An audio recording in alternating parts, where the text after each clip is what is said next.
যুদ্ধবিরতির বিনিময়ে ডনবাস ছেড়ে দেবে না ইউক্রেন। প্রেসিডেন্ট ভলোদিমির জেলেনস্কি বলেছেন, রাশিয়া যদি ডনবাস অঞ্চল ছেড়ে দেওয়ার প্রস্তাব দেয় তাহলে তারা তা মেনে নেবে না। রুশ সেনারা নতুন করে আক্রমণ চালাচ্ছে, কিন্তু ইউক্রেন তাদের মোকাবেলা করতে প্রস্তুত। 15 আগস্ট মার্কিন প্রেসিডেন্ট ডোনাল্ড ট্রাম্প ও রাশিয়ার প্রেসিডেন্ট ভ্লাদিমির পুতিনের বৈঠকের আগে এই কথা বললেন জেলেনস্কি।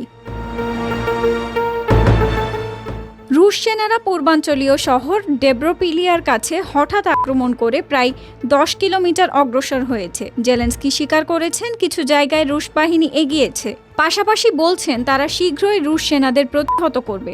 তিনি আরও বলেন, পুতিন ট্রাম্পের সঙ্গে বৈঠকের আগে নিজের সামরিক অগ্রগতি দেখানোর চেষ্টা করছেন।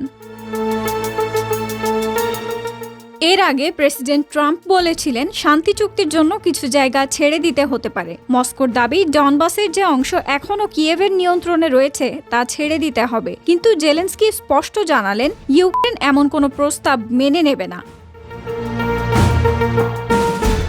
এদিকে ডনবাস অঞ্চলের লুহানস্ক ও দোনেৎস্কের বেশিরভাগ অংশ এখন রাশিয়ার নিয়ন্ত্রণে রয়েছে। 2014 সাল থেকে এই অঞ্চল আংশিকভাবে রাশিয়ার দখলে আছে। জেলেনস্কি বারবার বলছেন, তারা কখনোই ডনবাস ছাড়বে না, পরিস্থিতি যতই কঠিন হোক না কেন। এই পরিস্থিতিতে ট্রাম্প পুতিনের আগামী বৈঠক বিশ্ব রাজনীতির জন্য খুব গুরুত্বপূর্ণ হবে বলে জানাচ্ছেন বিশ্লেষকরা।